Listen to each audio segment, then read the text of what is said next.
Camera speed. Sound production, take one.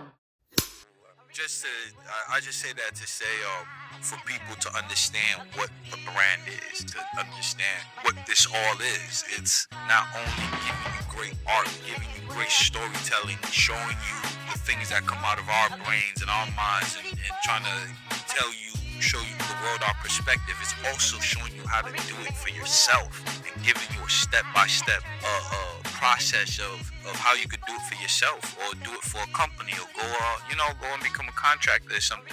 That's the GoPrint. That's the game you getting. Action!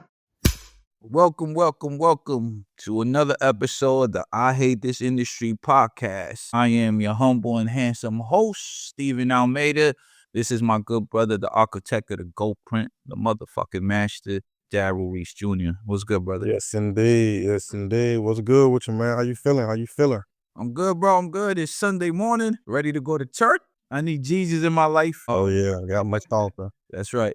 I'm on some Celsius. Also need an ad and brand deal. The amount of Celsius I drink, Jesus Christ. It's like they sponsor me already. I'm gonna be right there with your money in the gym. I'm down 20 pounds, bro, since Congratulations, man. Thank you. Congratulations. And that's just from cutting diet, like cutting certain things out of the diet. But yeah, man, I'm ready, man. I'm good. So talk to me, man. I know you say you recovering. Yeah, man. We wrapped up filming a few weeks ago. Well, the locations that we was doing, we done filming at those locations. We still have roughly 15 to 20% of the film left to do. Yeah. And so I knew this was going to be like a long drawn out process. I knew I wanted to handle all this more so in the fourth quarter and things like that. Like we can jump into we can jump into post-production and things like that. But we still have roughly 3 scenes left, but nothing major, not any major scenes. None of them require dialogue. So nice. We on the ship with that as far as we can jump into pre-production. Like I can start editing now. I'm looking at these files. There's over 100 audio files. There's over 100 video files. And I'm just like, okay, I mentally have to prepare myself to lock in with this. And I still might go to like a third party or something like that. But at the same time, I'm going to see what I can do. I'm going to see how I can mold it because I know I got a vision for it and how I want to look. Things like that. I know you're gonna help me with the sound. Yes, sir. I got the other guy that was 2 other guys that was helping with the film. We gonna just try to tackle things together and see how we can place the sound together and see how it bowls because everything looks good. It looks amazing. It looks amazing. Like the BTS looks amazing. The video, the film itself looks amazing. It sounds amazing. It's just the audio just needs some tuning. Yeah, I listened to some of it, and yeah, I agree. I think it needs some tuning, but nothing. The audio is good in the sense of like you captured. Right. Yeah, it just needs to be turned up because I was listening to it. It's crazy because the quality of that microphone is industry standard. So like, I knew what I was gonna get with the Sennheiser. I knew what I was gonna get. It was just the environment around us. Like, okay, I talked to the guy that I got it from. He was like, it's kind of standard that the mic is going to pick up outside noise, things like that. So I had to turn the gain and the volume down on the mic. Yeah. Then I played it on the computer. I was like, okay, it needs to be turned up. But then I played it on the recorder, the headphone. Yeah. And then I was just like, damn, like it sounds amazing. So like where it's going to be edited is going to be vital because I can see it already. Like most likely it's going to go through audition, but I'm gonna need some type of professional headphones or something like that, and then play it over some speakers. Yeah. It's gonna be like just like the visual testing. Like I'm gonna do visual testing on the phone, iPad, and the TV. Same is gonna be done on the audio testing. Okay. Yeah. Because you get different feedback on all different devices. Yep. And that's why it's important to like edit when it comes to audio.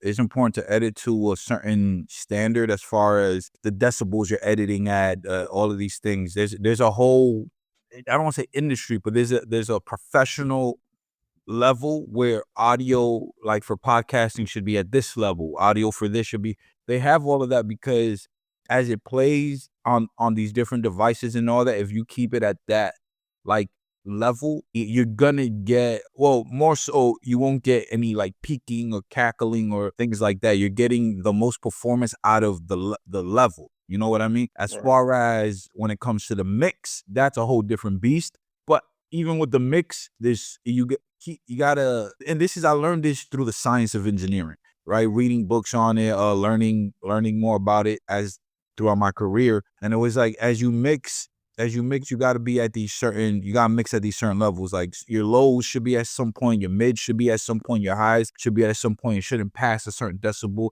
It shouldn't go below a certain decibel. And when you do all of that, it more so gives you a higher percentage of it being the best quality mix and the best sounding mix. Because you see it a lot with music, you see it a lot with podcasting even. The mixing is trash, or the audio just doesn't sound good. We go through it with this podcast. Even more as I deal with the levels and all that, as I learn more about it. Now I have a certain vocal chain, so to say, as they say in music.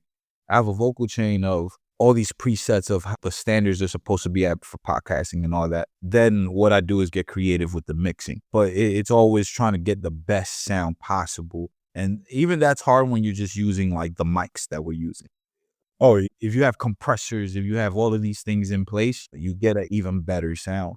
But I'm excited to start working on it, man. I'm excited for it because I've never actually, well, I can't say never, but I like a challenge. Like this is going to be something for me where it's like getting this to like TV level or movie level. You know what I mean?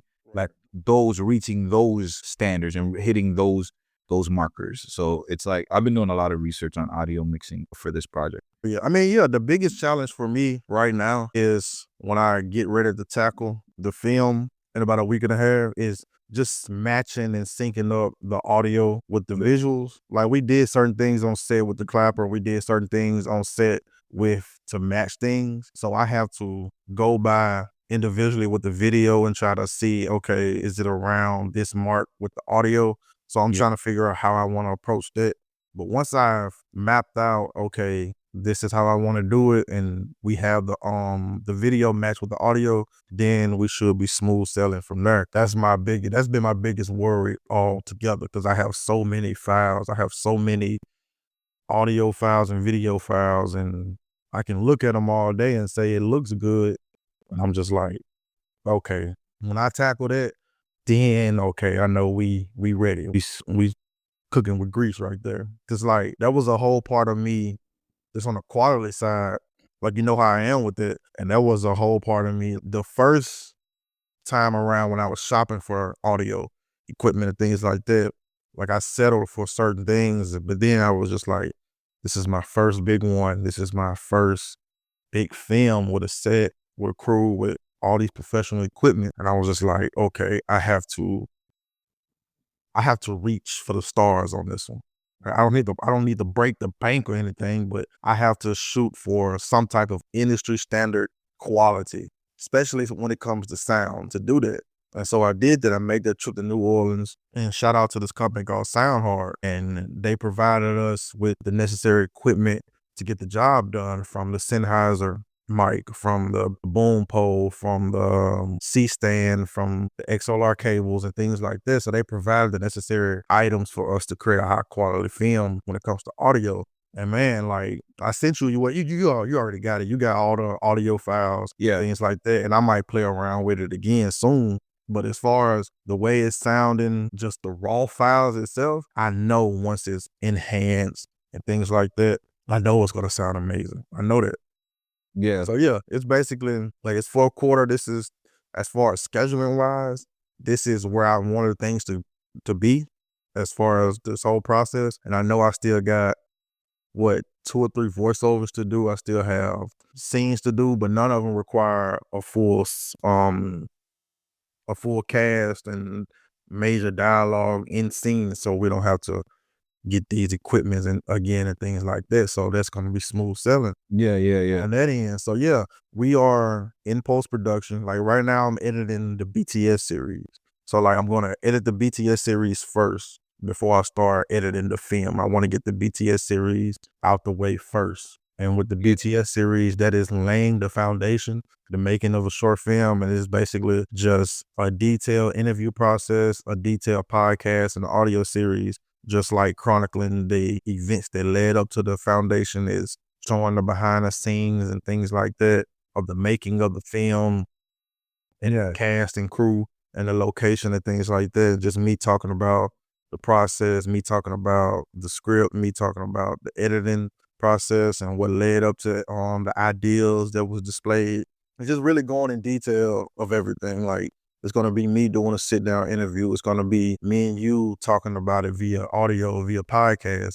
Like, just talking about the whole situation and the ups and downs and what to do and what not to do. Just giving advice to first time filmmakers and things like that want to tackle things like this and understand that it's not going to be easy. Like, I'm sure nobody has said it's going to be easy. Yeah. Even if you're doing it just a one crew situation, it was just you filming it and things like that. So it's never going to be easy. And from my standpoint, I can speak from me being the director, me being the actor also, and have to worry about certain things other than my role. So that weighed on me, that took a toll on me. So I would talk about how I adapted to that, how I maneuvered through that, and things like that. And I will start rolling that series out in the first quarter of next year. So Pulling the J. Cole flashback. I think that's the right on brand for how you operate and everything you do. Everything we do, just like being like the independent creator that also shows you, like, showing the blueprint as we go, the goal print, showing the goal print as we go, how we do it, the pitfalls, the trials and tribulations, because the point is always to not just show you the work and show you what's going on, give you an end product, but also show you the game and give you the game of how we do it.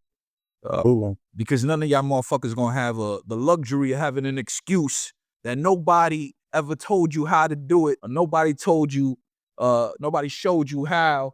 I hate that. And this generation don't even have that excuse, man, of creators. But even more so, you know who you guys are.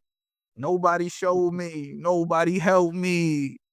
Yet there's companies out there like Oprah Media who offer you everything in a package deal to get to where you got to go. Not only do they do that, they also show you how to do it on your own. absolutely. I just say that to say, for people to understand what the brand is, to understand what this all is. It's not only giving you great art, giving you great storytelling, showing you the things that come out of our brains and our minds and trying to show you the world our perspective. It's also showing you how to do it for yourself and giving you a step-by-step process of how you could do it for yourself or do it for a company or go and become a contractor or something. That's the go print. That's the game you getting.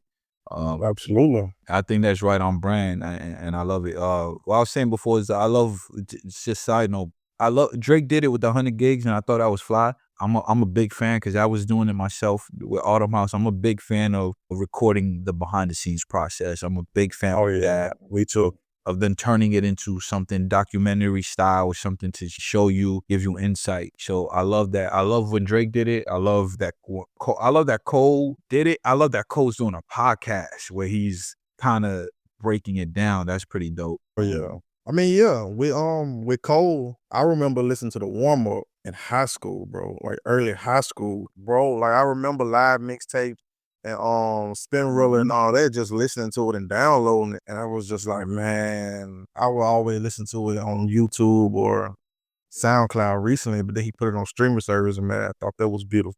I had the physical bootleg from Chinatown, man. I remember that vividly when it came out. So yeah, Cole, man, I think Cole's doing the right thing, man. Cole using nostalgia to come back. Cole getting back into the graces of the people after he gracefully bowed out. I think he took his time. He had a few misfires, and now he's slowly coming back into the graces of the audience, of the people. And I think that's dope. Something that Drake should have done. And now we got to deal with the light-skinned queen filing lawsuits. Yo, he make light-skinned brothers look bad, man. I used to. I love Drake, and I feel like ever since he became Dominican, he's been wilding out. He should have remained Canadian, and you make Dominican men look bad. I've never seen somebody do this in the culture. If you don't know what I'm talking about, Drake filed a lawsuit, has launched a petition to file a lawsuit against UMG, and I feel like I get it. There's two sides of this coin, right? There's a side of it where you go, this is gonna shake up the music industry and maybe in a way where it exposes a lot of things that the major labels do. And that's interesting and that's cool. So there's that aspect of it, and maybe two things could be true. That could be happening as well. But culturally, he's lost the people. Culturally, he's lost it. I just don't see. He looks bad. It looks like he's down bad, and instead of like climbing back up to greatness, he's just taking like the Karen route, you know? And I don't know, man.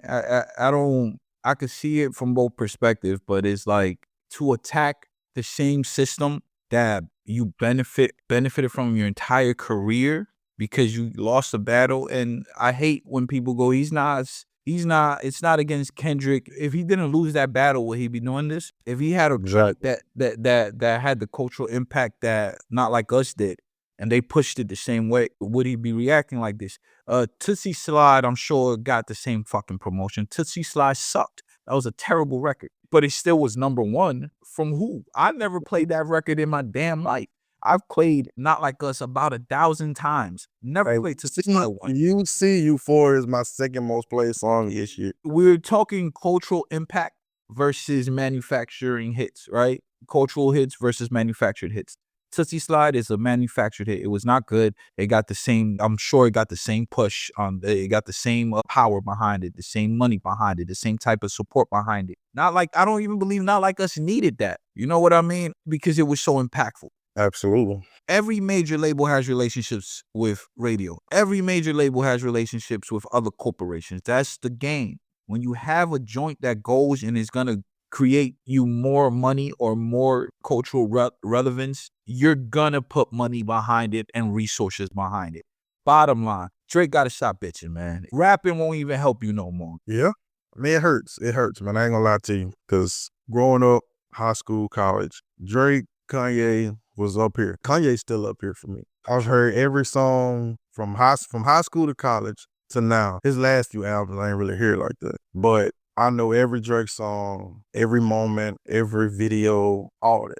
The only thing I haven't done was been to a concert. Just looking at the situation and looking at what's going on and how it can affect the industry. And I think early on, people was thinking like, okay, y'all don't really understand. Y'all LLC niggas, y'all should be freeing up Drake. Y'all should be fighting the system. I'm like, is he? Or is he just whining? And is he just like, okay, we see what they doing with Not Like Us. We seen the word that was used. We seen this to jeopardize his likeness, his image, and things like that. So like from Drake's standpoint and from his camp, they may think they're doing the right thing. And from our standpoint, people like me and you, we can say, okay, he's crying and moaning, but then something like this will change the system. Somebody like Drake, and what makes him different from people that go against the system, they're doing it. The people that's going against the system, like a Prince, like a Michael Jackson, they're doing it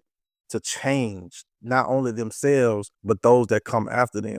So it's bigger than just Prince. It's bigger than just Michael Jackson. It's bigger than just a Malcolm X or a Martin Luther King. And they do it with integrity. Absolutely. That's the key point here is integrity.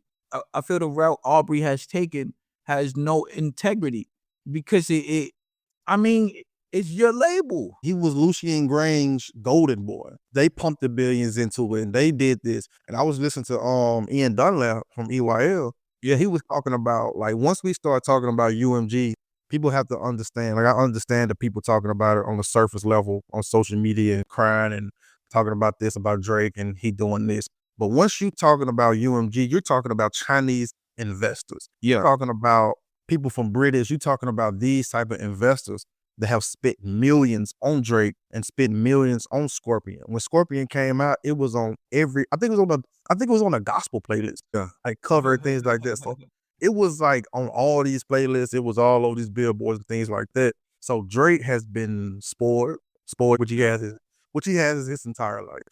Lucian has manufactured. They done sculpted his abs. They done all types of crazy. He's a right. Ken So Lucian has pumped billions into him, and then you have this Marcus Garvey individual, this Malcolm X individual. You have this individual that has culture. Yep. Like you heard what Jay-Z said. You reposted the video. We are culture. We are cold. Nothing moves without us. Kendrick had that. Kendrick had the euphoria. Kendrick had the not like us and things like that. And same with I can have this Nicki Minaj type of situation. She was so on top. She was at the top of the totem pole. But then you have a Cardi B come in. Then you have another option. People are gonna gravitate to that the other option. Especially when you start losing touch, because success, the higher you climb on on the ladder of success, I feel like you separate from the ground floor, right? You separate from the people. So it's superstardom, right? Because you could be successful and all that and still have a grounding. We see it with J. Cole in a bit, even though J. Cole has said himself he has been out of touch with it. So and Kendrick, Kendrick comes out whenever he comes out and then goes back in, right? But their level of superstardom, Drake, let's be real, Drake's level of superstardom is probably will never happen again with another artist, right? And that level of superstardom makes you kind of oblivious to what actually happens on the ground floor. And the higher you climb up, the further you get from that relevancy and that connectivity to the people. And people love success and they love to see you win, but they love even more to see you burn. They rather watch a train wreck than to go in the fire and help you out. You might be going 150 miles an hour and people are like, damn, that's fast, but they hoping you crash. So that could be like, you see, they could look and point because that's just part of I don't want to say it's the world, but America loves entertainment. We love to be entertained. So we love tragedy, we love success, we love comedy. And when Drake is in that, Drake is in that. But also, did he ever have culture? Was he ever actually culturally connected? Not at all. Because you had guys in the barbershop, you had guys talk about this singing guy, this rapping guy, like, okay, is he a singer? Is he a rapper? Is he a pop artist? This and that. And like I was saying about Kendrick, like you have this cultured guy that is from LA. You have this guy that when he produces and when he does Not Like Us, UMG didn't have to push the button for that. Not Like Us was a cultural moment in history that will live forever. So like that was something that Drake couldn't stop. That's why that was the last record of the entire beef. And it basically stamped like, okay, this is where we are in this moment. I'm here. So UMG being UMG, a $1 billion corporation, of course, we're going to put money behind our main product. The same we have done for you, Drake, for the past 10 years. So yeah, it's just a jealous millionaire. Yeah. So like that's why it's kind of lame. And the thing also, Not Like Us didn't have to be the last record. Drake tapped out. The Heart Part 6 was disgusting. That was a disgusting record. I didn't like that. I saw people say that was a good record. The Heart Part 6. The Heart Part 6, that record he put out after Not Like Us. Talking about what Drake did? Yeah. Not the rumor. I mean, it was bad. It was just not a good record. That was with him saying basically like backtracking everything. And again, that felt like a label move. That felt like somebody told you, yo, you got to go like say something about these allegations and say something about all of this. And what I was going to say about UMG, when you bring up a good point about the Chinese investors, it's not only just Chinese investors. UMG has their hands in so many different things. They like mass produce water in a country somewhere. It's more than just entertainment. To add to that, it's with UMG, you got to also realize there are some people in the UMG boardrooms and stockholders and major stockholders. I'm not talking about the people who own little pieces. I'm talking about the major stockholders, those investors, all that. Those certain people in that company who don't give a fuck about Drake. Their concern is in Drake is just one piece of this giant machine that works. So it's like if he's costing you money and making you look bad, yo, fuck that guy. He's not even, to them, he's not even that relevant. He's just one.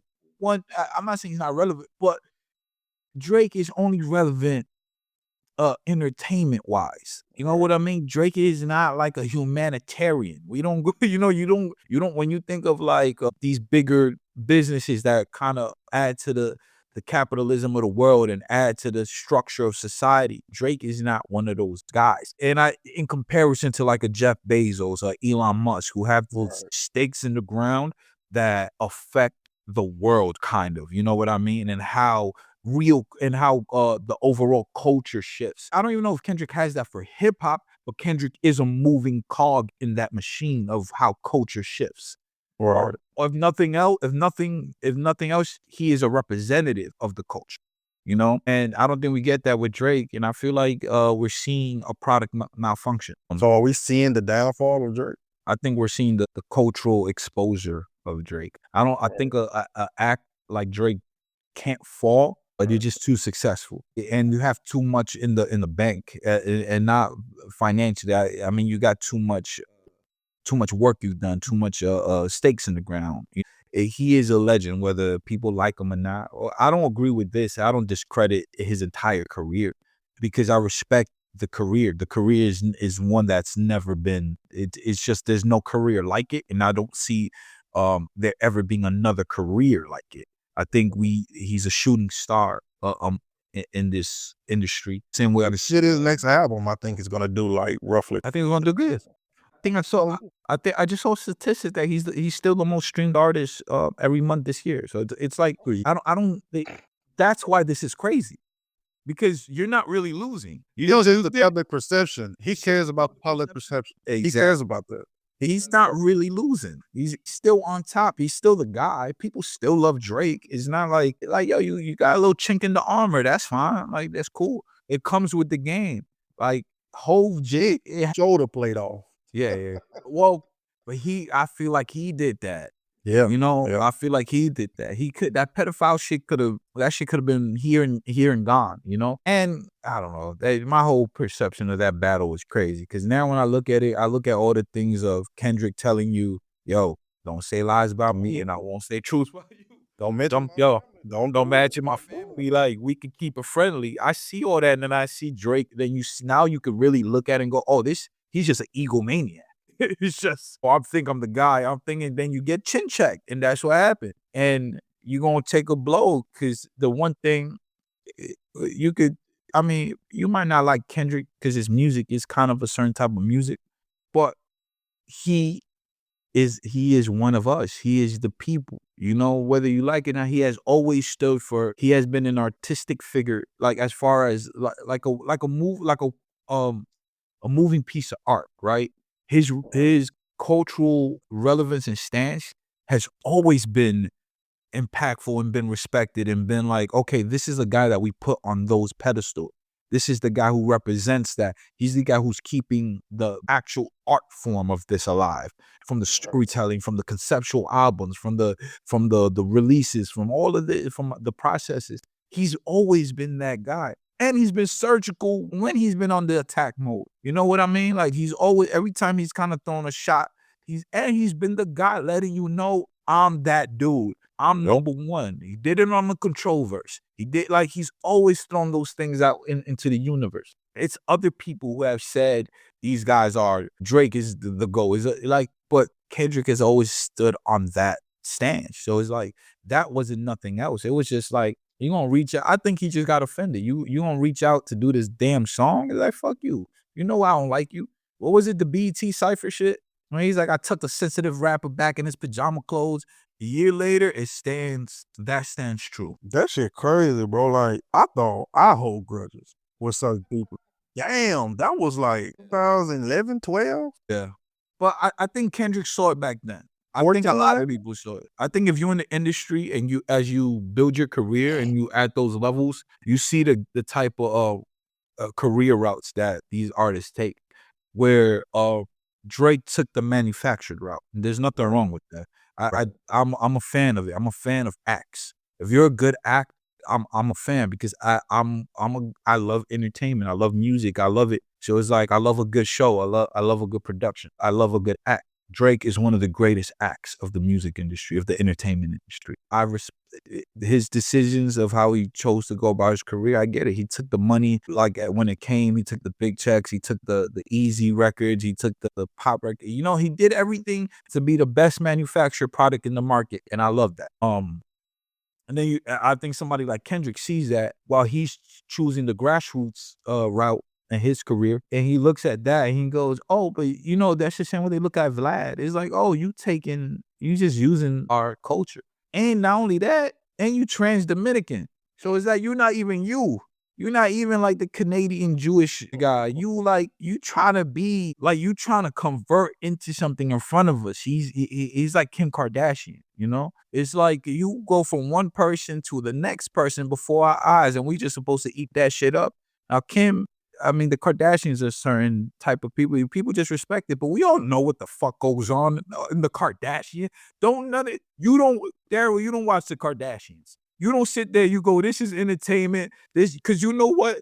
I'm just saying, we all watch this shit, and it's crazy. Now we got to watch a Jewish black man turn into a Dominican, and we got to be like, it's okay. And on top of him exploiting black culture, on top of him exploiting hip hop culture, is that we live in a crazy world. That's crazy. I mean, yeah, it's sad to see as far as what I remember Drake as far as so far gone comeback season. That's the Drake that I remember. Even You know what I'm saying? Even the grass, I think, the grass is the first time I've seen him, and then I see him transform into comeback So season. Dominican man. So far gone, and things like that. And we've seen him with the braids, the fro, the low cut, stuff like. I'm saying he stole Sauce Walker's whole style, man. People don't even say that because Sauce Walker is he's underground. I love Sauce Walker.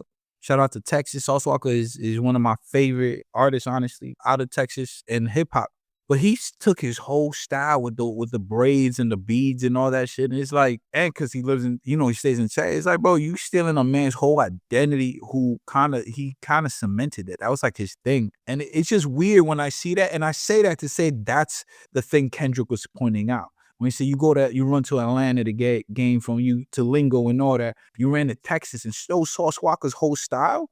That's crazy. And to tag on what you saying is like when you see Degrassi, you don't see that fat Drake. You see a kid who's earning his career. Where now you see a guy who's let me take what the people love, and the people don't love it from you. They just like it from you because you make it relevant and cool, and you put it in the eyes of everybody, as opposed to it being just an original thing on your end. As far as being like a tastemaker and being somebody who curates these things. He curates what's already popular amongst the culture, and he just puts it on that main stage. And it is what it is. We've seen it happen. It's gonna be interesting to see the lawsuit. I know it's some dates, I think next week or something like that that's circling, and we'll see how that go. And the fight with Drake and UMG, like I don't know what he's looking for. I don't know if he's looking to be compensated. I don't know if he's looking to change the industry.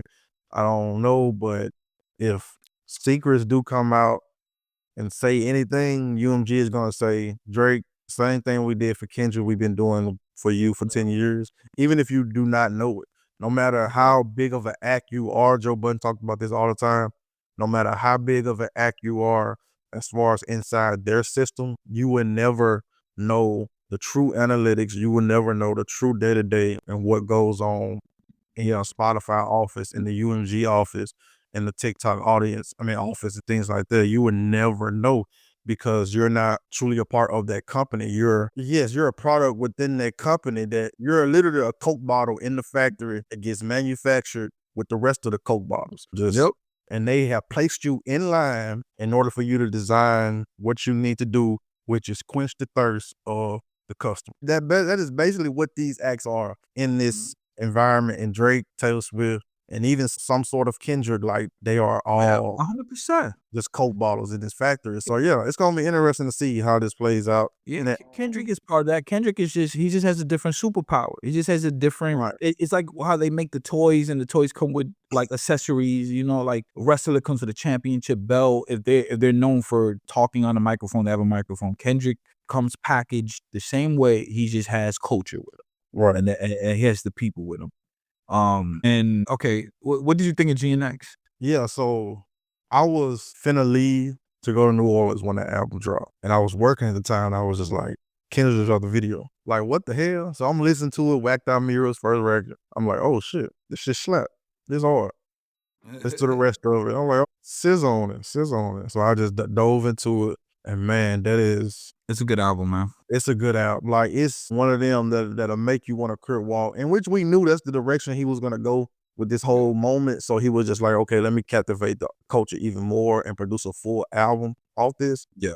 So yeah, I thought it was a beautiful album, man. I still listen to it today, from Peekaboo, Squabble Up, Whacked Out Murals, Leave It Off. like TV Off, like That's my shit, bro. In the morning. all that. So yeah, like I'm gonna jumping in the gym tomorrow. So yeah, it's a beautiful piece of work, man. And Drizzy Drake, man, you got your TV turned the fuck off. That's just the reality of it. But no, man, Reincarnation, the storytelling on that song is incredible. oh yeah, man, he challenged Pac on that one. Yeah. Kendrick, I mean, it's the perfect setup to what's coming for the Super Bowl, for the tour, the SZA tour, and he got the South Park show collaboration with the South Park creators. I think Kendrick about to go on the victory lap for real, man. TikTok is for sale. We know this. It's been for sale for years. It's always go up for sale. China's stealing our fucking information. Yet y'all still use this motherfucker doing dances, looking stupid, looking crazy. It is what it is. It's not for me. I don't give a fuck. I'm not the guy who consumes the content. I don't make the TikTok. I'm not the TikTok guy. I don't watch it. I don't do none of that. My family does. My nieces love that shit. TikTok is stealing your information, bro. We'll touch on it more because I know it's a deeper conversation. But we'll touch on it more. They're gonna get sold for sure. They're selling to a U.S. company. There's no way TikTok is not gonna continue on with his operations. That's the gist of that. To get into the actual shit that goes on in TikTok that's a whole episode itself. That's a whole like 32-hour conversation, because there's a lot that goes on TikTok, from licensing, from the content. It is. But if you think TikTok is gonna be banned and not exist anymore, get that out of your minds. TikTok will absolutely sell to a U.S. company. If not, what they're going to do is partner with a U.S. company, and those guys are probably going to form a corporation just to buy TikTok, and we know how the business can go. The guys who own TikTok are going to sit on the board of the American company, probably as a unnamed board members or whatever. They're gonna buy it up, and we're gonna see the same play ran from America, and they could just gonna steal your information over here. So yeah, you're still gonna be using TikTok in the next 6 months. Yeah, for sure, 100%. That shit is not going nowhere. It's not, and they just cut a deal with UMG. This has been another episode. Like this industry podcast. Yo, I am your host, Stephen Almeida, man. That's my co-host, Darrell Reese Jr. Thank y'all for tuning in. We'll see you next episode, y'all. Peace. Yes, indeed. Okay, that's a wrap.